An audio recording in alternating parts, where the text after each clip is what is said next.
Fooled my cheating soon-to-be ex-wife into thinking I was cheating, then Thermo Nuclear Shinobi Ghosted and served her Christmas Day.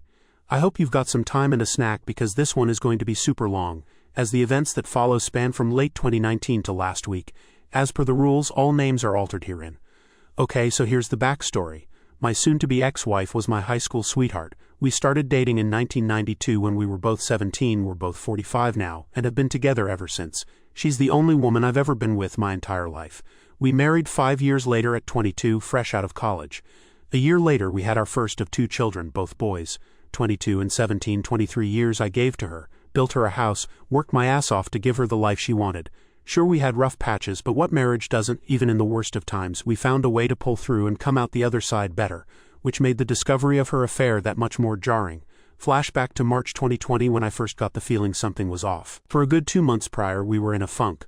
I was on the mend from reconstructive knee surgery, blew out my ACL fall 2019 but still lacking in movement.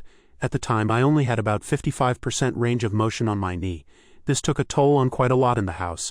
I was out on workers' comp as I had been injured on the job, and I was unable to do my usual household duties, so a lot got backed up.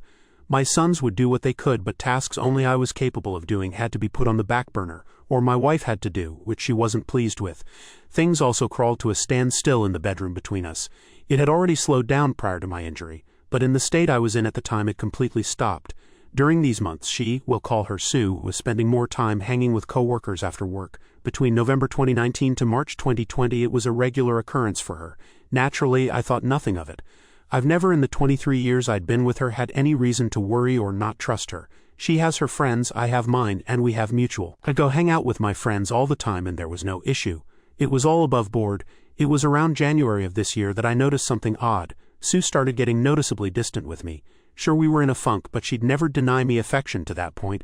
The usual hugs and kisses she'd give me came to a halt. Her phone was attached to her hand long before my suspicion grew, but she'd always share and show me things she'd discovered on the web. DIY ideas and recipes on Pinterest, memes, all kinds of stuff. But she was now being guarded about her phone. Even her interactions with me became more snippy, as if she couldn't be bothered. So we're now in March. COVID has arrived and New York City is locked down. Our chosen careers fall under the essential designation, so neither of us have to work from home. I'd just been recently cleared to return to work after 5 months on the shelf, and I was eager to get back after it. As 5 months on my ass rehabbing my knee and not being able to do physical stuff drove me nuts. For context, I enjoy physical activities. I'm an avid martial artist, and I'm typically in the gym 4 days a week, on top of all of the home projects I did. Within a week or two of the lockdown, my soon-to-be ex-wife alerts me that she's going to have to start putting in extra hours. Again, I think nothing of this because of her field. Of course, I was under the assumption it'd be every other day, but no, it was every day. And not just an hour or two. She'd come home 3 or more hours later and go straight to the shower, spend a little time with me. A little time with our 17-year-old, 22-year-old lives with his GF crossdown, and then go to bed. As I'm able to support myself on my knee better, we started getting intimate again. But as you'd probably guess, she wasn't mentally or emotionally present for it, which I noticed quickly. So by early April, the picture started getting clearer to me. All of the signs were pointing to the idea that she was having an affair. That's when I decided I needed to find answers. So I scoured the internet on things I should be looking for. Signs of infidelity in one's partner, and sure enough she was pretty much ticking all of the boxes on such behavior. So then my search inquiry advanced to how do I find proof. I started with her social media. Looking at her FB entries from months prior, it's pretty much the usual. Pics of us and our sons, pics with her and her friends, and more than a few pics of her nights out with co-workers. In these pics it's a mixed bag of her closets friends from work, and a couple folk I've never met from her work. But I see one recurring thing in a number of these pics. One guy, in every picture he's in, he's rather uncomfortably close to her. His arm is around her shoulder or his hand on her lower back, way too close for a guy I've never personally met. Needless to say, that put a sour taste in my mouth. But that wasn't the worst of it. No. The worst was the fact that apparently this dude is a friend of hers on FB and follows her on IG. So I go to look up his FB account and wouldn't you know it, I'm blocked. Why the hell am I blocked from seeing this guy's FB account but he's friends with her on FB? Yep. Now I'm in Batman detective mode. At that point, I wasn't even trying to deny it. I knew she was cheating on me with this guy. My mission was to find out for how long, and over the course of April and May that's what I did. You know, I never had any clue the depth of info you could secure from phone, text, and email records up until then. We have a family plan cell phone package, and I was able to pull up quite a bit of data. My soon-to-be ex-wife's data history was telling. The two most frequent numbers she had interacted with from October 2019 to April 2020 was my own, and a number I'd never seen before. Take a wild guess whose number it was. A quick check on Google and I confirmed it was the dude from the photos who blocked me on FB. We'll call him Poss, cause that's what he is. Again, the picture becomes even clearer at this point. But a lot of their messages and texts were disjointed, which meant she was deleting a lot of them. I knew she was cheating on me with this guy, but nothing in the data could serve as a smoking gun. I needed more evidence. It's at this point that I tell my best friend Oz what I had found. He asked me did I confront her with what I had, and I said no because I felt like it wasn't enough. That's when he told me about an app that I could download to apparently spy on her communications in real time. I won't say the name as I don't know the rules on that here. I got it installed, sync up my data plan, and waited. Within days of doing so I finally saw it. A text string between the two of them talking about how much fun they'd had the previous night and making plans to do it again that weekend. Boom, gut punch. To say I was completely devastating was an understatement. I guess that moment counts as my D-Day, and for the next 2 days after I was just broken. I actively distanced myself from her those 2 days immediately after D-Day, which she was noticeably shaking by. She'd try to console me and ask me what was wrong, but I'd brush it off and leave her presence. I couldn't even look at her. This woman, who I gave 23 years of my life to, who I have given everything I could and more to as a husband, and she stepped outside of our marriage for a guy just 5 years older than our eldest son. By the 3rd day, I wasn't even sad anymore. I was pissed. I contacted Oz to let him know my suspicion was confirmed, and he asked me had I confronted her yet. My answer was no, and I told him I wanted payback. I didn't want to just divorce her, I wanted to destroy her. I wanted to leave her life in shambles and fucking ruin her. It was going to take time to do so, and I devised a plan. In my readings and research on infidelity, I had saw a quote that resonated with me that went, "The enemy of infidelity is unpredictability," or something to that ilk. That was going to be the basis of my plan. I was going to make her life hell on wheels while also secretly planning my exit strategy. So we're now in early June, and I've still got the app installed. Pretty much every night I'm gathering as much data as I can, seeing their back and forth messages. They're talking like it's a full-blown relationship they're in. Sexting, lovey-dovey romantic stuff, nudes, the whole fucking bag. At that point I had stopped looking at any of it. I was just collecting info and cataloging on my private FPS server. Meanwhile I start doing things out of the ordinary. I start going out at odd times. I start coming home even later than she does. In her presence I'm on my phone a lot more than usual, and when she asks what are you up to, I just simply say just stuff and put my phone away. I'd also changed my login info on everything so she couldn't access any of my stuff. Mind you, for our entire marriage we'd never hid anything from each other. But right around I'm assuming the start of her affair, she'd changed her password on FB as well as on her phone, stating she had to because of the security breaches in recent months. Yay, really nice cover for hiding your affair from your husband. Anyway, I'd clued Oz in on my plan as well as telling my older and only sister and 2 more of my closest friends what was going on. These are people I trust with my life, and I swore them to secrecy. For context, Oz and I have been friends since we were kids. The other of our friends, Joey and Nina, we've known since high school. Make note of Nina, she comes into play down the road. July comes, and my soon-to-be ex-wife is in full paranoia mode. She's texting and calling me a lot more frequently now, asking me if I'm going to be home when she gets home, when am I coming home while she is and I'm not, asking me what am I up to, the works. I can see the seed planted in her head the month prior is starting to sprout, especially in her communication with Poss. She's confiding in him her doubt and confusion, telling him that I'm getting cold and distant. The fucking nerve of this woman. In the interim of these interactions with Poss, she suggests that maybe they should stop meeting up at our house because she has no idea if I just show up, confirming that yes, she's had this fuckwad in my home. Thanks, Sue. Poss asks her in that specific communication was she worried about me potentially cheating on her, which actually pissed her off. I can't even begin to describe the level of joy and how many laughs I got out of reading that exchange. My cheating wife arguing with her affair partner over if she's mad her husband could be cheating on her. Oh, the fucking irony. Now bear in mind I'm not hooking up with anyone. When I leave I'm usually at Oz or Joey's throwing back some booze, watching fights and spending time with my bros, or at my big sis house hanging with her and my Bill, who's like an older brother to me. My sis is 52 and her hubby is 58. She had told him about my soon-to-be ex-wife's infidelity, but not of my plan. Couldn't risk it as he's a bit of a blabbermouth. We'll fast forward now to October. That's when things seriously pick up.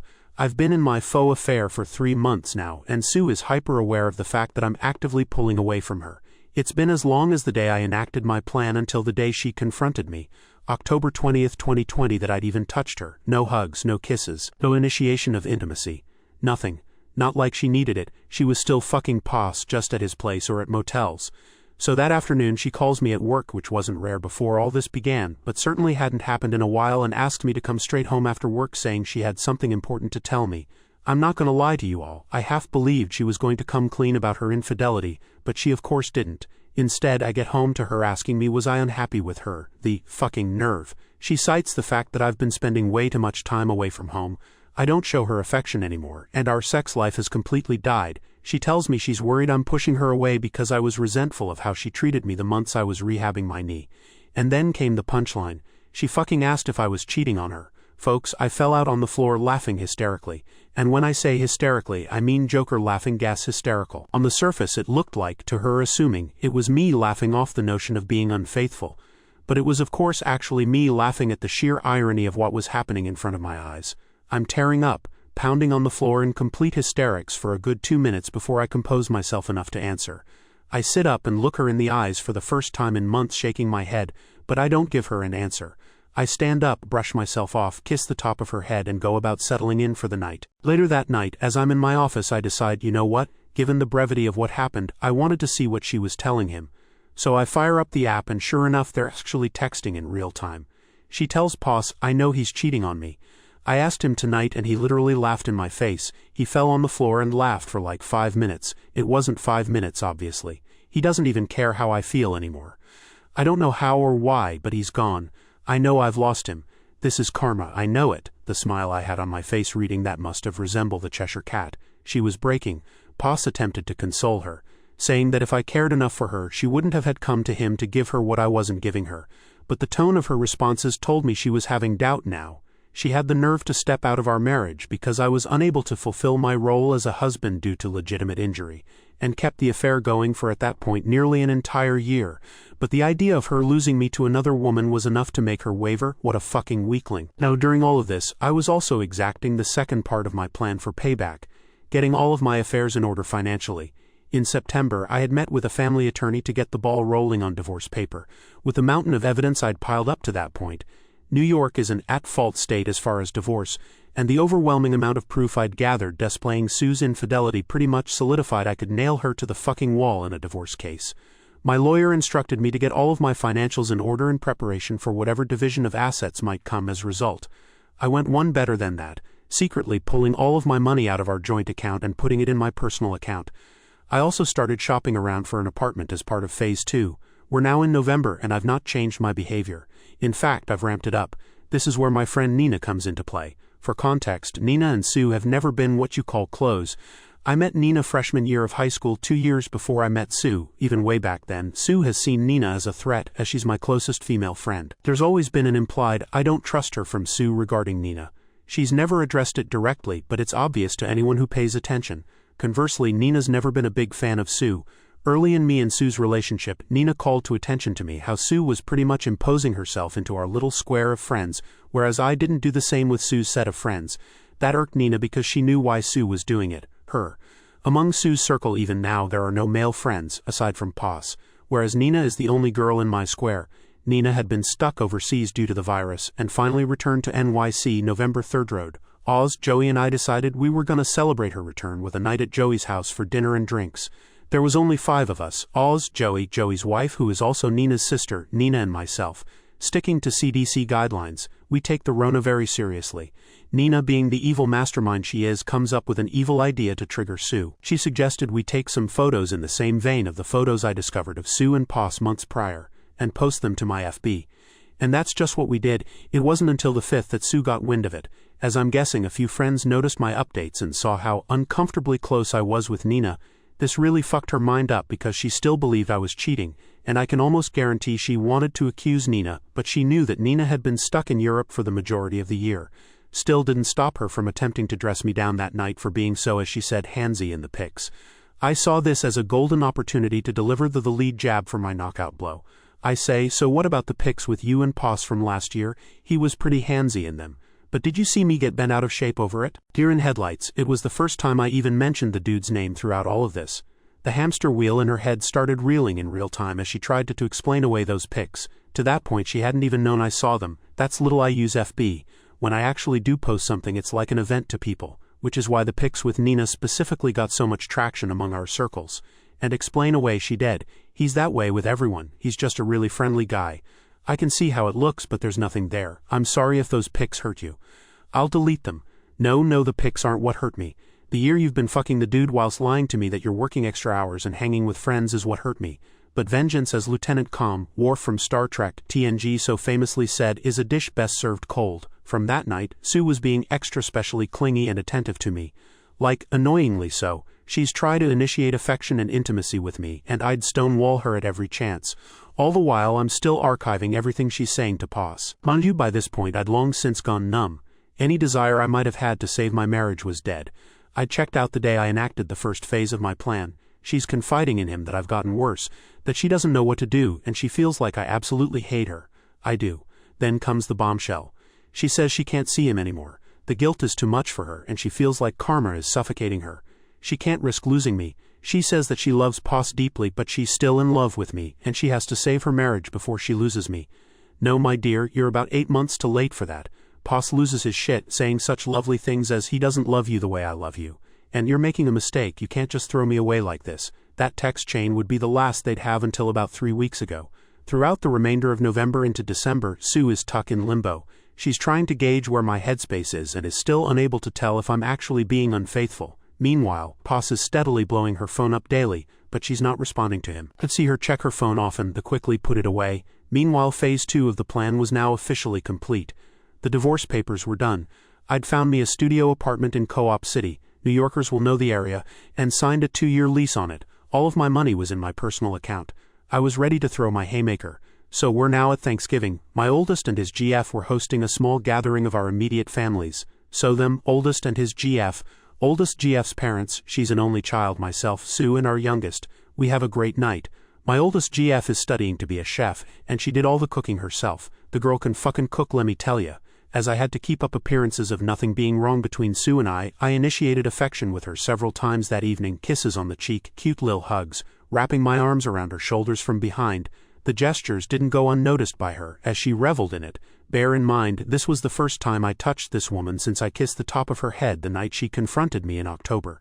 So just about 2 months. Not gonna lie, I felt repulsed doing it, but I had to. I couldn't risk the plan and me being distant to her in the face of my boys. My oldest GF and her parents would set off alarms. So my youngest decides he wants to stay over with his big bro for the night, so Sue and I head home. On the drive home, she thanks me for being so good to her and says, I don't know what you're going through, baby, but I'm here for you. I had to hold off busting out in maniacal laughter again and responded saying, I know, I just need time. So for the first time realistically since springtime, we had sex that night. I figured, fuck it, with what I'm about to do, may as well get some action before I delete her from my existence. I won't go into detail, but it wasn't lovemaking. When I was finished, she was a lump of flesh laying there trying to figure out the direction of the truck that ran her over. No cuddling or anything after. I just got up, showered, and went to go sleep in my office. To her confusion, though, I used a condom. First time 2 damn decades I did. She was definitely perplexed by it, but she didn't ask questions. Sure as hell wasn't going raw on her, knowing that she'd been doing so with Poss for months at that point. I wake up the next day and check my handy-dandy spy app, and for the first time in weeks she responded to Poss. Dude went full novella. He professed his love for her. Said she was wasting her time trying to rekindle a flame in me that died, that she'd been in a prison with me for 23 years and deserved to experience the love and affection of a man who would cherish her. Mind you, this dude is 27 fucking years old. 5 years older than our oldest son. And he's that sprung on a 45-YO married mother of 2, what a grade A high-quality simp. She chose to blow up our marriage and destroy the home we'd built for this dude, pretty boy with a soft side, HAAA. She responded saying pretty much the same thing she said when last they talked. That she loves him and enjoyed their time together, but she can't lose me. I'm still the love of her life, but she'll always have a place for him in her heart. That they can still be friends if he chooses, but the physical relationship between them is over. He begged her to see him one last time that week, and yep, you guessed it, she said yes. One more for the road, right? Who am I to say anything? That's what I did to her the previous night. Of course I added all of that to the archive I'd compiled. December 4th is when Phase 3, the final phase of Operation Shinobi Ghosted, started. The divorce papers were in hand. My new place or residence was set up. Now I had to slowly start moving me stuff out of the house. But first I had to break the news to my boys. I called my oldest to the house that Friday night, had them join me in my office, and laid everything on that table. Not the specifics, but that their mother had been cheating on me for over a year, and I was going to be filing for divorce soon. My 17-year-old was especially shaken up by this, because he himself had recently experienced his first taste of infidelity. Yep, his first GF had cheated on him just 4 months prior. Seeing his heart broken a second time at the idea that his own mother was capable of doing this hit him hard. My oldest took it a lot better and suggested taking his brother in to live with him until this blows over, to which I agreed. We packed up some of his stuff and he asked me was I going to be okay. I told him, yes son, I'm going to be alright, and so are you, we're going to be alright, I promise, and then they were off. The hardest part was now over, and it was now time to arm the nukes. Over the next few weeks, day by day, Oz would help me get a little of my most sensitive stuff out of the house. Gave him a list of all of the definite stuff to grab while Sue and I were at work and left him the spare key. This was all stuff Sue wouldn't notice was missing unless you told her it was gone. I'd also gotten a new phone and phone number and told everyone who needed to know, Oz, Joey, Nina, my boys, big sis and my mother, my new contact info. Meanwhile I'm keeping up the rows with Sue and she's none the wiser. Trickling bits and pieces of affection to her just to keep her off of the trail whilst she's still in contact with Poss. Not to the extent that they'd been prior, but there's still an emotional thing happening. The fog is faint but it's still there. All the while I gather everything, and I do mean everything.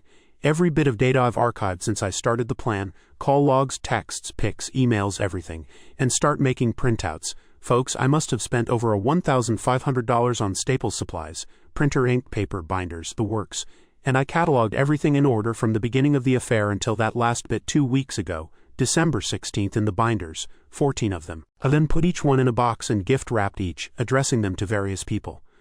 My father passed 7 years ago. Her parents, her 2 sisters, her brother, her HR department. Did I forget to mention Poss works for the same company and there's an expressed rule against intercompany relationships because of the nature of what she does. Several of her friends, Poss and POS's parents, lugged all of those fuckers to the post office and shipped them all out December 16th. ETA for delivery, December 22-24th. Perfect. So we're now at Christmas Eve. Sue comes home around the usual time. No idea if she'd seen Poss. I'd stopped tracking her on the app the 18th.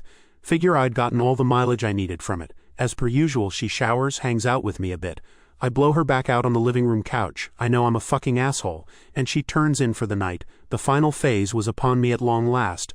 The nuke I'd been arming since June was finally about to launch. In the middle of the night, I woke up and wrapped up one of the 3 remaining binders with the divorce papers taped to the inside cover, and set it on my side of the bed with a note that said Merry Christmas on it. Next to it I left my old phone and the business card of my lawyer. I packed up the remainder of my most needed items, enough to fill 2 backpacks, and I left my home that I spent 23 years in for the last time. That, my friends, was 1 week ago. To Sue I am completely off the grid, gone, shadow ghosted. She's blocked on FB but still hasn't blocked me for some reason, so I'm keeping tabs on the fallout. It's absolutely glorious. My packages have reached everyone I sent them out to, and Sue is getting crucified. Her youngest sister completely dressed her down.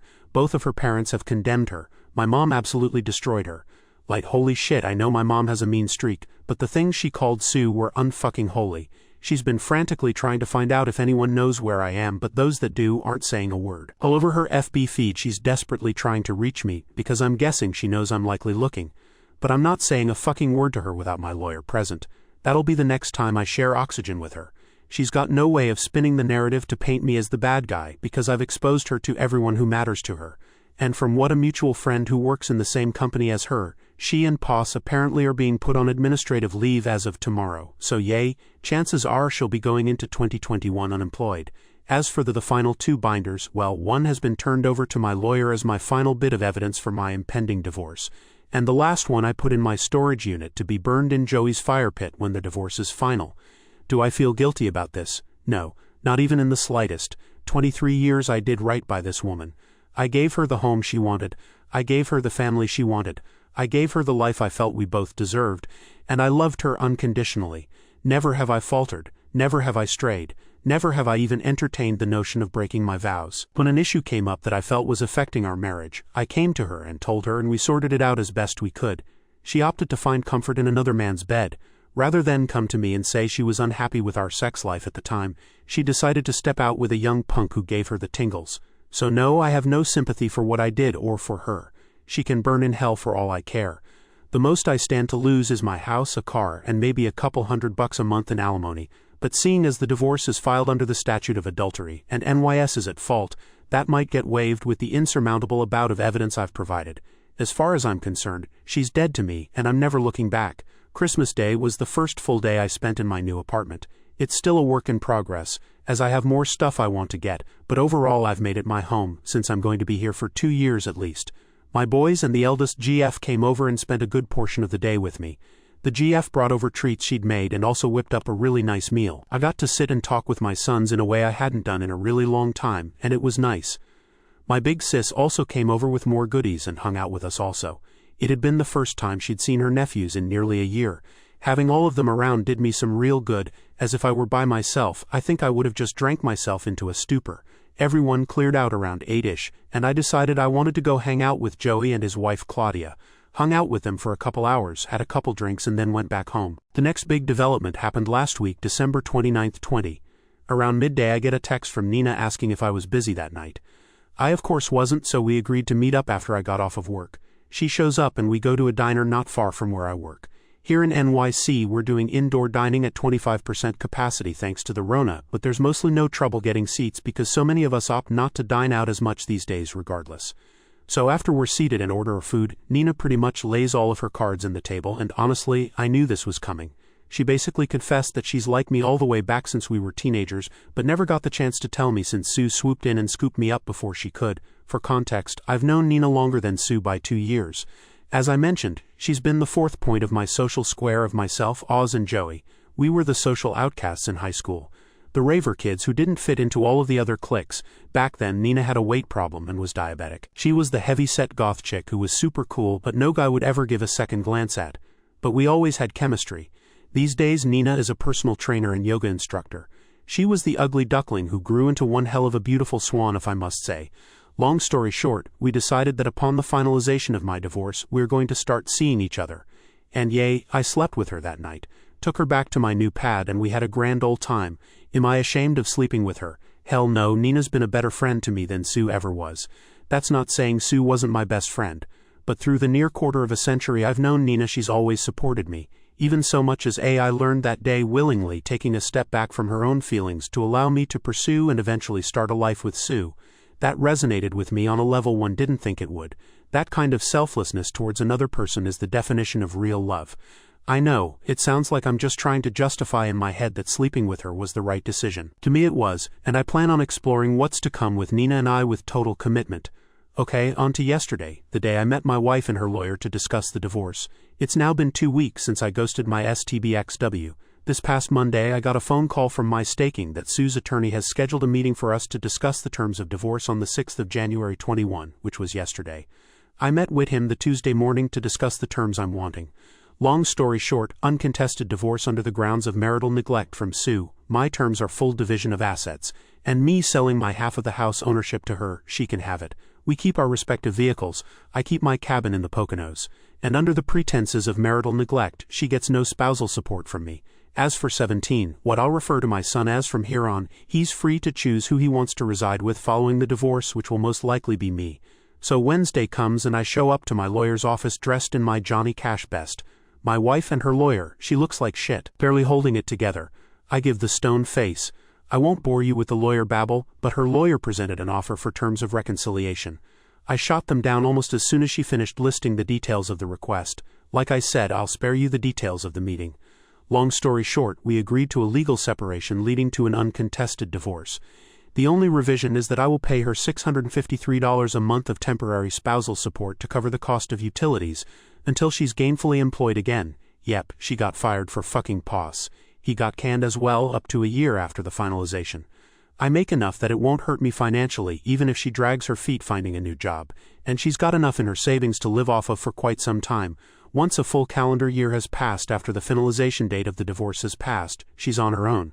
Small price to pay for being rid of her cheating ass. It'll take roughly 3 months for things to go through. So early April, if there's no cock-ups, I'll be free of her. So after the meeting, my lawyer gives me some final words before telling he'll be in touch to update me on the progress of the filing. Back out on the street, Sue chases me down and asks, can we talk? I figured I'd give her at least that. She held it together fairly well in the meeting, but outside let the waterworks flow, saying how sorry she was, and how she never meant it to go as far as it did. She says she never expected to fall in love with POS, but knew when she thought I was cheating how wrong it was to betray her own husband in such a way. She asked could I ever find it in my heart to forgive me, and that maybe in a few years could we try to start over. that she can't imagine what her life is going to be without me. I tell her to start imagining it soon because this will be the last time I ever speak to or see her.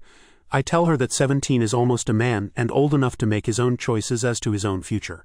I say that I gave her half of my life and every ounce of love I had unconditionally, and she, in her own words, fell in love with another man, that there is absolutely no chance of me ever forgiving her, that all of the love I had for her was slowly killed all of those months that she confided and professed her love to pause, rather than coming to me and telling me she had any form of issue with how things were going with us.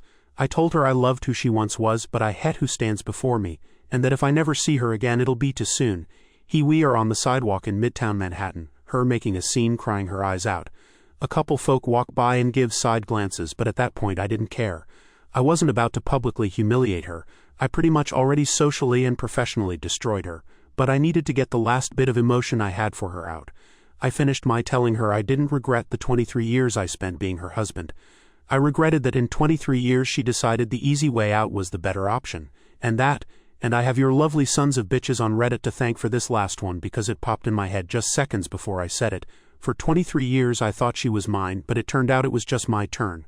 Put in my Raycons, turned around and walked the fuck away. Later that night father calls me and apologizes. He praises me for always being a good man to his daughter and tells me he's ashamed of her and that he raised her better than what she did. Not gonna lie, I'm going to miss the old man. My dad died years ago, so he's always been my default father figure since, but I can't see myself maintaining a relationship with anyone on her side of the family. After that call I went on FB and symbolically changed my relationship status to divorced. It's not final yet, but in my eyes it's over and done. Like I said, when I make a post on FB it's an event, so plenty of folks started hitting me up over Messenger asking question, and I laid it all out that I filed for divorce with Sue earlier in the day. Of course Nina called me, shocked that I pulled the trigger so fast. Obviously I was already in the process of it when we spoke, but she had no way of knowing how far it was along. I asked her if she could come over, and of course she comes a-runnin'. We knocked boots again, but this time she stayed the night. We laid in my bed and talked into the wee hours of the morning, and I haven't felt this level of relief and connection in really long time. Nina gets me, and I can't get enough being around her. Since the day she confided in me, she's all that's been on my mind. I know some folk are gonna say it's fucked up I'm moving on so fast, but as far as I'm concerned my marriage ended the day Poss let Sue touch his pecker, so I'm about due. So that's it. That's the end. My divorce is in the works and I'm moving on to start a relationship with Nina. I know in a comment response to someone I said I'd probably not marry ever again, but that was before Nina came clean to me about how she felt towards me, and I can't deny that I feel the same. We're going to take it slow, and we're not announcing anything until the divorce with Sue is legal and official. As for Sue, I could give a flying fuck what happens to her. She could move Poss into our old home for all I care. I'll be getting my money for the house over the course of 2021, 4 quarterly installments, and aside from the $653 I will pay out directly to her savings account monthly, I never have to see or speak to her again. To all of the words of support, encouragement, and praise, I eternally thank you all. Over the next 4 days her life completely imploded. Her family pretty much excommunicated her. Her friends, the ones who didn't know of the affair, ostracized, and my own mother took her to task, calling her the most scathing and vile things you could possibly think of. Her and her lover were also placed on administrative leave and eventually fired. Last week we had our divorce hearing and settled on a legal separation into uncontested divorce, with a few provisions in place for transitional income since she's now unemployed. I'm to pay out the price for the utilities, $653 a month, until either she finds gainful employment or upwards to 1 year after the date of the divorce's finalization, which is expected to be 3 months from now. She keeps the house, her car, and her half of the shared assets. I keep my half of the assets, my vehicles, car, motorcycle, and boat, and my vacation property cabin in the Poconos. After the hearing, we had one final exchange where she tried to explain away her infidelity and begged me to give her a second chance after the divorce is finalized. I of course said no, gave her some choice words, and walked away from her forever. This brings us to last night. As only my closest friends, 2 sons, older sister, and mother have my new contact info, and I've completely blocked my soon-to-be ex-wife on all social outlets. She has had no means of reaching me since I left her Xmas Eve, but some our mutual friends still do. Last night I'm hanging out in my apartment and I get a voice call notification on Messenger from one of said friends, one of the few who hadn't abandoned her following me outing her affair. She didn't waste any time when I answered and said she had went to check on Sue, the soon-to-be ex-wife, and found her passed out in the bedroom, foaming out of the found with 2 bottles of empty pills next to her. She's in the ICU in critical but stable condition. The doctor said that she will likely pull through. She's clearly not going to be well after. She begged and pleaded for me to come. Her parents and 2 of her sisters were also there at the hospital. My guess is they were notified after the hospital attempted to notify me, but Sue would still have my old hash as her emergency contact. I simply told her no, Sue's not my problem anymore. And she clearly decided she wanted to take the easy way out, rather than deal with the shame and agony of the 23-year marriage she blew up. I then told her friend that if Sue's family were there, they can help her sort out the pieces, but as far as Sue and I are concerned, there's no Sue and I anymore. I then ended the call. I've had a few hours to sleep on it, and my sons called me this morning asking if I knew. I told them yes, but I also let both of them know that if they want to be there and supportive of their mother, I will not hold it against them or judge them for it. She is their mother after all. But I myself wash my hands of her and care little to nothing about what she does for or to herself anymore. They were both a little taken back by this, but respected my stance. However, now that the news is broke about her suicide attempt, many of those friends who dropped her are all starting to surface again and saying I need to be there for her. That even despite what she did to me, I need to support her in her time of need. I've also been informed that her AP tried to visit her this morning but wasn't allowed because he's not family. I'm getting dogpiled on to go see her, but I feel nothing for this woman anymore. I haven't for a very long time. I checked out during the process of getting my payback for her betrayal, and I stand by the fact that I don't care at all for what she's done. In fact, it makes me hate her even more. She's the one who was unfaithful. She's the one who, though a near year-long fling with a guy 5 years older than her oldest son, was worth destroying 23 years. And now that she has to face the consequences of her choices, she chooses the most selfish way of deal with. Even now, seeing as she's in all likelihood going to survive, she's cultivated immediate sympathy from everyone who took her to task, and I'm being made out to look like the jaded ex-husband unwilling to sympathize for her by most her family, not her dad. He's reached out to me over the last few hours and said he respects my decision to stay away. It's like I never even truly knew this woman. 23 fucking years and it comes to this. Yes, I know the way I broke things off with her may have put her in a poor mental state, but now a whole new can of worms has been opened up because either she had a complete mental breakdown and decided to self-delete herself, or she made an extremely risky and calculated move to cull favor back from people who just weeks prior condemned her for betraying me. She cheated on Emmy and now she's the fucking victim. Sorry if this comes off as rant-ish, but I'm here trying to wrap my brain around this. I want to be perfectly clear. I am not going to visit Sue. She waived her right to me caring about her well-being the day she let Poss, my personal nickname for her lover, put his dick inside her. This might come off as heartless because despite the cool, calm, collected way I've been throughout my who ordeal, my feelings are still very much raw. But I don't give a fuck about this woman. Haven't for a very long time. I'm aware I'm going to be vilified by a number of folk here. I don't much give a shit. Think of me however you want. If you were in my shoes, you'd see her actions vastly different. Some of you folks are going to go look up my post history and see the story of what I did to her. And you're going to draw the conclusion that her suicide attempt was my fault, that me tormenting her for all of those months, fooling her into thinking I was cheating on her while she actively cheated on me, then destroying her socially and professionally as a result was the catalyst for her meltdown. Maybe it was. Maybe I am heartless sociopath. But as Arthur Fleck so famously said, you get what you fucking deserve. I gave this woman half of my life and did absolutely everything to be the best possible husband she could ever have. By her own admission, I had no bearing in her decision to step outside of our marriage. She did it for her. Her selfishness knows no bounds, and I am glad to be rid of her. If it makes me the bad guy because I will not go see her and never plan on interacting with her ever again, so be it. I hold true to my damn convictions. She made the choice to betray me. She made the choice to put her needs above the needs of our marriage. So now it's my turn to choose to me over everything else. She can rot in the darkest pit of hell for all I care. Let everyone else help her fix her. My obligation to ever care about her well-being ended the day we signed the separation agreement. I just needed to get this off of my chest. If you're going to cast judgment on me for feeling how I feel, save it. Like I said above, after 23 years and 2 children, I never really knew this woman after all. I have no sympathy for her and I never will. Let her fucking rot.